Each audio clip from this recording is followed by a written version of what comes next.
चलिए, तो अब हम शुरू कर रहे हैं अगले लेक्चर को, और उसमें हम बाकी के केसेस डिस्कस करेंगे जिसमें सप्लाई के चेंज होने की वजह से इक्विलिब्रियम चेंज होता है। ठीक है, इरादा तो लास्ट लेक्चर के अंदर इसको कंप्लीट करने का था, मगर कुछ अनयूजुअल सिचुएशन की वजह से ऐसा हो नहीं सका, तो बाकी के केसेस को यहाँ पे डिस्कस कर लेते हैं। बाकी के 2 केसेस है, तो कुछ छोटी सी वीडियो होगी। तो अब यहाँ पे हमारे पास है केस नंबर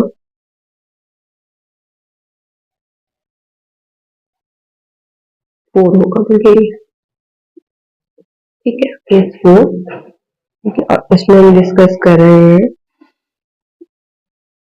सब्सिडी इंक्रीज को।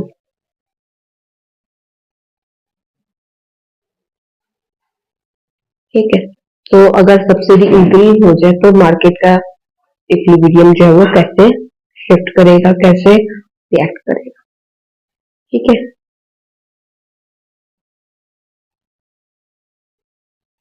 मैं साथ साथ ही नीचे वाले कर्व का भी बेसिक ड्रॉ कर लूंगी, ताकि हमारे लिए उस टाइमिंग्स पे टाइम जो हमारा ज्यादा वेस्ट है। ठीक है, सप्लाई आ गया,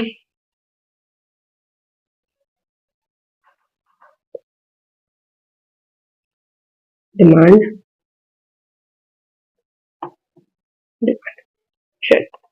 मैं इसको यहाँ पे लेबल कर लेती हूँ जल्दी जल्दी, क्वांटिटी और प्राइस। ठीक है, ये जो पॉइंट है ये मैंने आप लोगों को पहले भी डिटेल में एक्सप्लेन किया कि ये हमारा इक्विलिब्रियम का पॉइंट। ठीक है,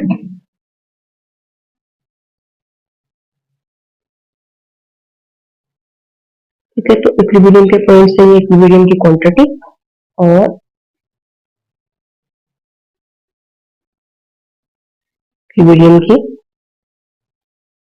प्राइस, पीई और क्यूई। अब चाहो तो QE1 कर लें या इसको Q1 और P1 कर लें, ताकि इंक्रीज को देख लें, जैसे सही लगे आप लोगों को। ठीक है, जो आप लोग मान लें, आपकी अपनी मर्जी है। तो ये तो बेसिक ग्राफ हो गया। अब हमें इसके अंदर शिफ्ट शो करना है कि सप्लाई के सब्सिडी के इंक्रीज की वजह से सप्लाई में क्या शिफ्ट आएगा। तो सप्लाई का इसमें क्या होगा, मैंने आप लोगों को एक्सप्लेन किया था पहले भी कि जैसे टैक्स का इंक्रीज जो है वो एक डिस्करेजिंग बिहेवियर है, सिमिलरली सब्सिडी का इंक्रीज जो है वो एक इंकरेजिंग बिहेवियर है। टैक्स में होता है कि जब आपके इनकम का एक एक्स्ट्रा पार्ट जो है वो गवर्नमेंट अपने पास ले लेती है। ठीक है, और टैक्स के इंक्रीज का मतलब ये है कि अब आप जो प्रोडक्शन एक एज ए प्रोड्यूसर करोगे, वो जो है वो उसके ऊपर पहले से ज्यादा जो हिस्सा है जो आपने कमाई की होगी वो गवर्नमेंट ले लेगी। तो ये एक तरीके का डिस्करेजिंग बिहेवियर था, जिस वजह से सप्लाई कम हो गई थी। अब सब्सिडी में बढ़ गया, यानी कि अब आप जितनी ज्यादा प्रोडक्शन करोगे आपको गवर्नमेंट से उतने ज्यादा बेनिफिट्स मिलेंगे। वो बेनिफिट जो है वो मॉनेटरी बेनिफिट्स भी हो सकते हैं। वैसे मोस्टली मॉनेटरी बेनिफिट्स जो होते हैं वो डायरेक्टली आपको मॉनेटरी बेनिफिट्स मिले, इनडायरेक्टली मिले, होता यही है। तो सब्सिडी इंक्रीज की वजह से बेसिकली क्या होता है कि आपका जो प्रोड्यूसर है वो इंकरेज फील करता है और वो ज्यादा प्रोडक्शन करता है। ठीक है, तो क्या करता है कि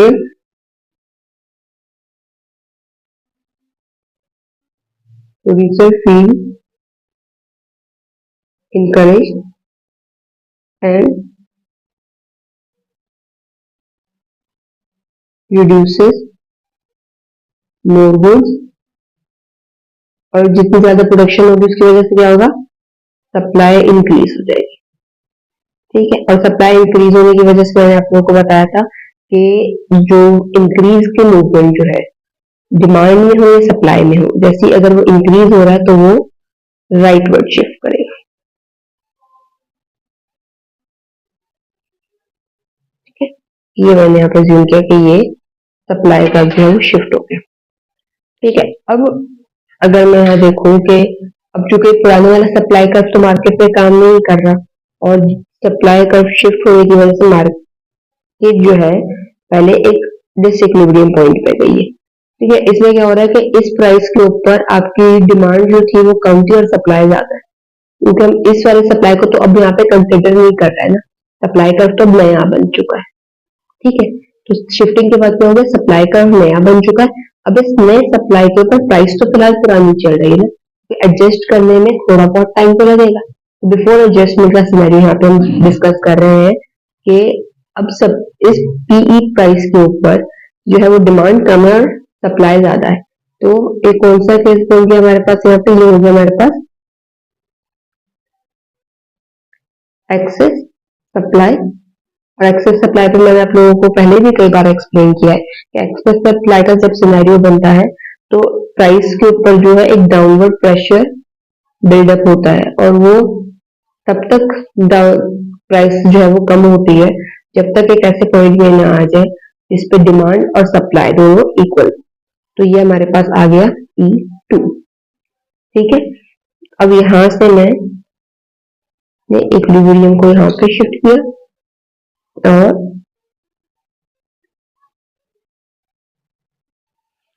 अब ये QE2 कर दिया मैंने, इसको QE1 कर ले, ये PE2 कर दिया, इसको PE1। तो अब क्या सिनेरियो बन रहा है कि जब आपने देखा कि अब ये जो शिफ्ट हुआ इसकी वजह से इक्विलिब्रियम के ऊपर क्या इम्पैक्ट आया, तो आपने ये लिखना है कि ये क्वांटिटी सप्लाई के बढ़ जाने की वजह से इक्विलिब्रियम का पॉइंट जो है वो चेंज हुआ, और इस चेंज की वजह से मार्केट में इक्विलिब्रियम की क्वांटिटी बढ़ गई और प्राइस जो है वो कम। ठीक है, तो ये करते ही एक क्लियर हो गया होगा। अब हम आगे बढ़ रहे हैं अपने आखिरी केस के ऊपर, जिसका ग्राफ मैंने पहले ही तैयार कर लिया था। अब मैं आपको केस बता दें।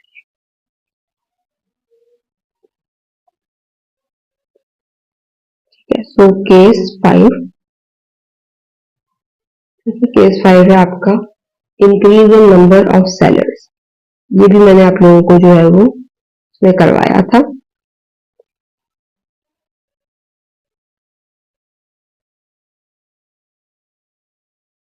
ठीक है, और मैंने आप लोगों को ये करवाया था कि अगर बहुत ज्यादा फंड्स मार्केट के अंदर आ जाए उस एक गुड को प्रोड्यूस करने के लिए तो क्या होगा। इसकी अगर मैं कोई आप लोगों को एग्जांपल दूं तो देयर वाज अ टाइम जब ऑनलाइन शॉपिंग का इतना कॉन्सेप्ट नहीं था। ठीक है, बहुत गिने चुने ऑनलाइन लोगों ने काम किया। फिर क्या हुआ कि जब लोगों को पता चला कि भाई इसके अंदर तो बहुत फायदा है, इसमें तो फायदा ही फायदा है, ये तो यहाँ से काम, वो दो लोगों ने और शुरू किया, उन्होंने भी जब ये शो डाला इसमें तो बहुत फायदा है, बहुत फायदा। मामला ये हुआ कि विद इन अ ईयर हर दूसरा शख्स घर के अंदर जो है वो यही काम कर रहा था। ठीक है, तो क्या हुआ, अब Aahista Aahista number of sellers उसके बढ़ गए। अब आप अगर अपना जो भी आप सोशल मीडिया यूज कर रहे हो, आपको नजर आएगा एक स्क्रॉल करो के नीचे तो दूसरा बंदा कोई और ब्रांड लेके बैठा हुआ है, इस पे सेल लगी हुई है, कोई और किसी और चीज को खोल के बैठा हुआ है, इस पे सेल लगी हुई।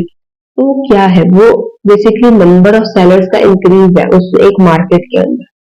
ठीक है, उसकी वजह से क्या हो रहा है कि वो प्रोडक्ट अब मार्केट में ज्यादा बढ़ रही है और उतनी ज्यादा सेल हो रही है। उम्मीद करती हूँ क्लियर हो गया होगा। अब फिलहाल मैं ये कर रही हूँ कि ये मैंने एग्जांपल दी थी कि नंबर ऑफ सेलर्स की वजह से क्या होता है।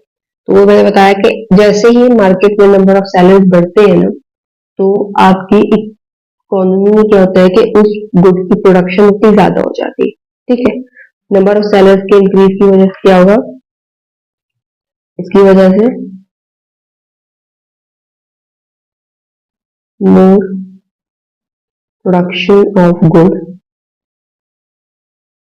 Plus supply will increase. और सप्लाई की इंक्रीज का केस मैंने अभी भी बनाया था आप लोगों के सामने, तो फिर यहाँ पे ड्रॉ कर रही हूँ। सप्लाई की इंक्रीज की वजह से क्या होगा,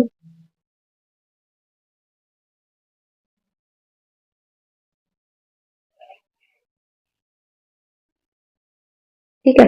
फिर वही सारा सिनेरियो जो भी हमने पहले भी डिस्कस किया इसी के अंदर, कि नया सप्लाई कर रहे हैं, तो हम पुरानी प्राइस लाइन से जो है वो एक्सटेंड करके लाइन हम देखेंगे, क्योंकि मार्केट में तो अभी यही वाली जो है वो प्राइस प्रिवेल कर रही है।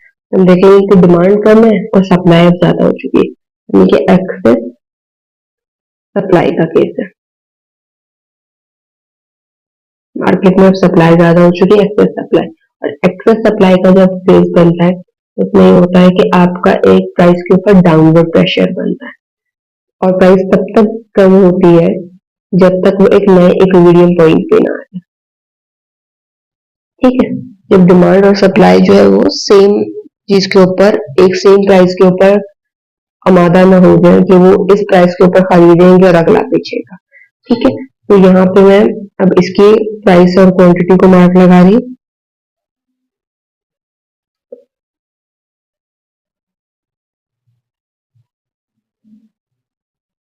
ठीक है, ये हो गया आपके पास P2 और ये हो गया Q2।